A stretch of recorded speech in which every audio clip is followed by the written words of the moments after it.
CountryWide Connect with Andy Thompson and Sarah Perriam-Lamp. Joining us now is Shane Ratima, the president of New Zealand Shearing Contractors Association. Now, Shane, it may sound like a bit of dribble, but the one thing that shearing contractors in the past you always had was a good cook on the crew. It has actually changed quite a lot, though, hasn't it, since those days? Yeah, probably on the whole, it's changed quite dramatically. There are still shearing contractors that have stay-out crews and are feeding all their staff before they go out to work and when they come home. So but on the whole, yes, it has changed quite dramatically. But Shane, a good scone would be important as well, wouldn't it, with a cup of tea, coffee? I think so, and I totally agree on the oven comment. Yeah, there's nothing better than having it straight out of the oven. Yeah, when they cheat and microwave it, you can just tell it goes soggy, right? You've just got to get it. Sorry.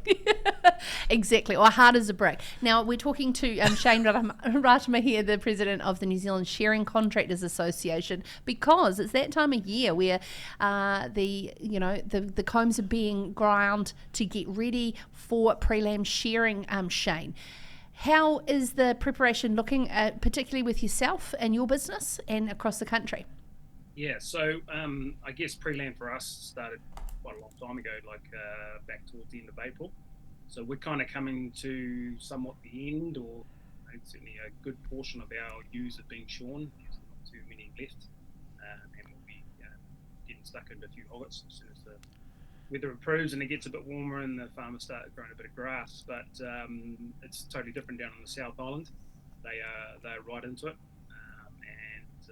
All the fine wool, Central Otago, well, anywhere in the South Island really, they lamb a lot later down there, and so it's a good transition for a lot of people in the north that have started early and that from that May, June, July period, and now transitioning into working down in the South Island. A few of my staff have gone down there, so it's a good way for our workforce to transition from one island to the next, and we have a steady flow of staff moving up and down the country.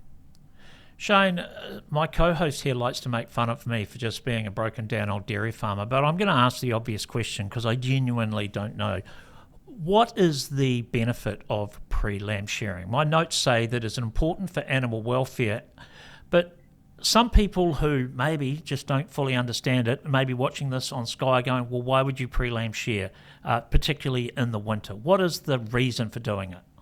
Yeah, well, a lot of farmers will do it because they get a bigger fetal growth out of their ewe, or out of their lamb over the winter months, because that animal is grazing more. So you've actually got to have the feed in front of them to be able to do that, because the colder the weather gets, the more they eat, and they use the grazing to help with their warmth. And when we're shearing over the winter time, don't forget we shear with a cover comb, which gives a bit of lift off the skin. So we leave a slight layer of the wool, which gives that animal a bit of protection over those cold winter months. So we're not just going right down and taking every clip of wool off and leaving it bare naked out there in the depths of winter. But certainly bigger lambs, and then obviously you're not taking an 8-month or 12-month fleece or right till the summertime. So when it comes to lambing, you have less issues with ewes being cast. Certainly a bigger fleece that they happen to drag around just creates more stress on that animal. So there's a few benefits for shearing in the wintertime. Like they get bigger. Like definitely I see most of our shearing is now second shear, which is every 6 months. So we used to do quite a bit of full wool. The growth now in those ewes and the covers that they have going into winter and then coming out of winter is so much better than a ewe that was only getting short once every 12 months. Do you notice any preferential treatment, body condition scoring at tupping, those types of things leading into sort of better ewes when it goes to shearing? Yeah, 100%. Yeah, it's remarkable, the difference. Yeah, like every good farmer knows that you want to be putting on weight for your ewes when it comes to tuppings. So those ewes are flushing and they're putting on, they're big when it comes to pre-lamb shearing.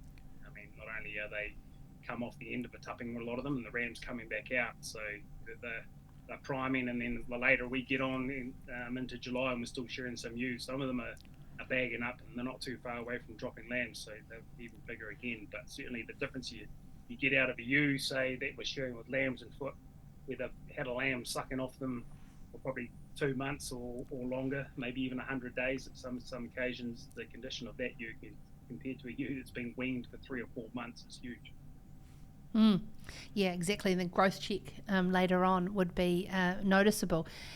When it comes to the professional body of New Zealand Shearing Contractors Association and the kind of membership that you have of the contractors, what have you noticed in your time as president that has become more emerging trends of need or change in the industry that you're focusing on? It's a good question. With it kind of different things have popped up over the years. To be fair, I've only just been voted in as president, so I'm very fresh in my tenure as a president. But I have been on the executive committee, for probably the last 10 years. Training has certainly been training our staff has been an issue for many years now. The lack of funding, the I guess inaccessibility to getting government funding has been difficult, and it's been a challenging area for us as shearing contractors and the wool harvesting sector in general. I mean, certainly losing the wool levy quite a few years ago had quite a profound impact on that training, and certainly the money that was behind delivering those training needs to our staff, and there in sort of delivering a premium product for our farmers. So that has always been sort of front and centre. Over the last couple of years, health and safety, payroll, compliance around holiday pay, statutory holiday pay. So yeah, it's nothing's really going away. It's just a kind of evolving, but the consistent ones are usually training, health and safety, that have been sort of front and centre for the last 10 years. Shane, I think it was last year we saw the expose about issues within the shearing shed. How much difference has that made to your organisation and the way that you're running the contractors? Yeah, for sure. I mean, when shocking videos come out like that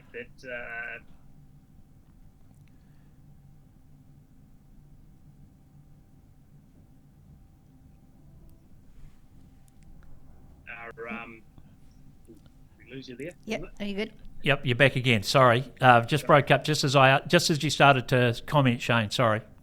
I was just saying the unfair treatment that Peter displayed in those videos some 24 months ago was one side of the story, and a very small depiction of maybe a few individuals, and not a representation of our industry as a whole. So, yeah, as the industry body, we kind of prepared ourselves, maybe not for such quite an attack, but we knew it was going to be along those lines. So yeah, we had to be quite measured in how we reacted or replied to that sort of kind of attack. So we've basically been proactive by getting training around animal welfare. There's been $75,000 put in by quite a few different partners in and around the wool harvesting sector, and elite training have put through at least 600 trainees around the care for the animal health care and good practice around handling sheep and caring for those animals. So it's certainly something that is an issue that is front and center for us. It's quite recent. So and we're not letting it dropping the ball with that one. We'll keep on developing that and working on it. Do you have conversations around the inevitability of cameras, or is it something you're ignoring completely? No, I wouldn't say we're ignoring it. We've had at-length discussions around cameras. There's probably more questions than answers when it comes to cameras. Who's going to pay for them? How are they going to be manned? Who's going to keep an eye on all this sort of stuff? So there's probably it's an easy comment to say that we'll just put up cameras in sheds and that'll fix the job, but it created a whole lot more other questions that would have to be worked through. So have you had any conversations with the fishing industry on the similar pressure and what their learnings are? I don't. I think we've taken taken some learnings from the fishing industry. I don't know if we've had direct conversations. Phil Holden, our CEO, he's sort of been leading the charge in that regard. But no, I don't believe we've had at-length discussions anyway with the fishing industry. Shane, you just mentioned before the wool levy and the fact that when it was in operation there was budget for training. There is some discussion within the sector, within the industry at the moment about reintroducing a wool levy. And I know it's at early stages, but is that a conversation that you are taking part in at the moment? And if so, would you support it? Yeah, 100% I'll support it, absolutely. I mean, just to my comment before, funding has been hard to access at government level. So yeah, any kind of support that we can get from government or a combination of government and industry, farming, that'll be certainly welcomed. As far as being on the table, I sit on a few different groups, but the wool levy one has not come up in front of me so far. So, but if there is a group talking about those, I'd certainly like to be part of that conversation. Certainly the NZSCA would like to. Shane, I think I actually really exposed my background by asking about prelim shearing in July, being from a merino farmer, and I probably, my comment is also very much aligned, very similar. So when I grew up, wool harvesting was like, near white lab coats classes, everything's meticulous because wool quality was so important. And you see that price differentiation between wool contracts and that mid-micron to lower micron in comparison. The sheds that are strong wool is a far cry from my upbringing, but in terms of shed prep and shed, around wool quality and the care that's into that. But as we see that wool price lift and we see that value put into all wool types, are you seeing farmers start to care more? How does that conversation happen between contractors and farmers in that part of the world? Yeah, well, certainly, we've seen a massive lift in this financial year since about March, April. I don't know what the percentage of lift is, but it's been quite substantial, and it's resulted in more shearing being done. Certainly made the decision easier for farmers to shear earlier and possibly with a shorter wool clip. As far as the conversation preparation, well, I think there's just a natural onus on us as shearing contractors to make sure that we put the right people in the right positions that are trained to deliver a product that is of a high quality. Whereas maybe before that, you mentioned to it that maybe a bit of care, whether the dagging or whether there was too much vegetable matter given the wool. Hopefully maybe some more farmers will spray a few more thistles out this year.